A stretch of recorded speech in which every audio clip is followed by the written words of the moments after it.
Hi, welcome to all today. I'm Sophia piloting to the University of Chinese. I'm off camera today because I have a jammy network today.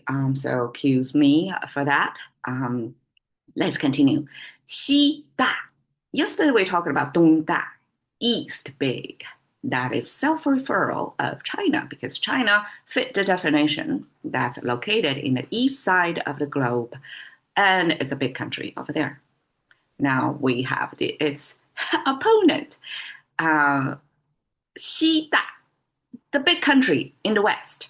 And this other referral is only exists because of the east big, right? They are a pairing. So in our conceptualization of the world, at least from Chinese language use perspective, in their lingual, oftentimes they just boil down to these two big countries, even if there are nearly 200 countries in the world. But all the other countries are not as big or conspicuous or active on the international stage as these two big countries, one in the east, the other on the west. So 西大 then become the other referral of the arch rival of China, which is America. Okay, 西. This concept of 西 is made of the bird's nest hanging off a tree. And for Chinese, we already have 东大 as the sun rising near kind of not above the tree level. So the sun rising above the horizon, but not yet above the tree. So that's the moment Chinese capture of the sunrise moment to signify as the sun as the east side. We use the moment, the timing, and it happened to refer to the direction. Now, 西, the west. Chinese here cannot, the sun set, it can go through the same motion, just reverse, right? Going still above the horizon and below the tree top. And that's the same picture that we cannot use it twice to refer to both east and west. We cannot use sunrise and sundown, sunset to refer to two directions. That's too confusing. So the solution for the west is to use a bird's nest. And that's occurrence or concurrence of when the sun is setting down, going to the west, without referring to the sun position. We're using the birds are getting back to their nests.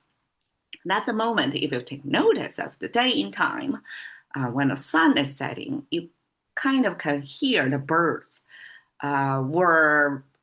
would become more vocal and they would make more sounds as if they're calling each other to get back to their nest, to their safety, right?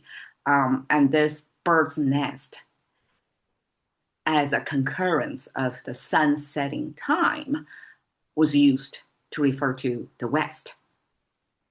And again, this big and small concept is not a pairing we're talking about today, that the big is horizontal, like combining the two strokes. So double times of the original size. And that's the bigger than concept. Eventually lose that relatively become absolute. We just say something is big without actually explicitly saying it's bigger than something in our mind.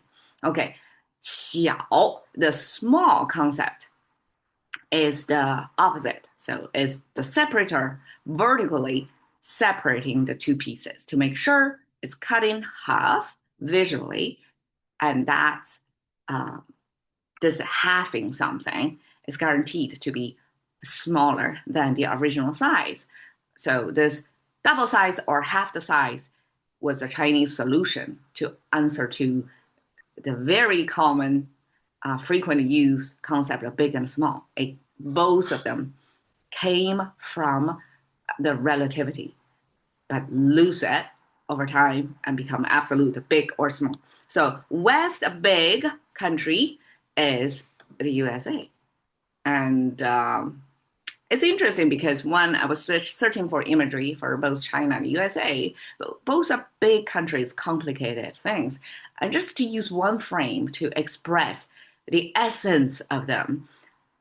I wonder if you still remember yesterday I used Great Wall. That's the biggest architectural endeavor from China. And it's something you can instantly, when you see Great Wall, you know uniquely that's in China. So that's China's imagery representation versus the U.S.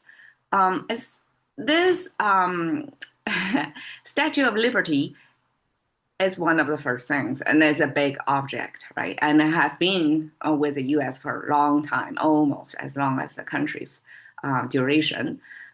That's welcoming immigrants. So that's the first impression, and that becomes associated with the U.S. Even if there are so many other things that can represent both countries. So this single frame thing becomes the simplification of what East and West symbolize. And it's interesting. Great Wall means separation, right? And Statue of Liberty means welcoming, means integration. So it's almost like a visual aid to countries going the opposite ways, holding different values. There you go. 西大. Thank you for your time. See you another day.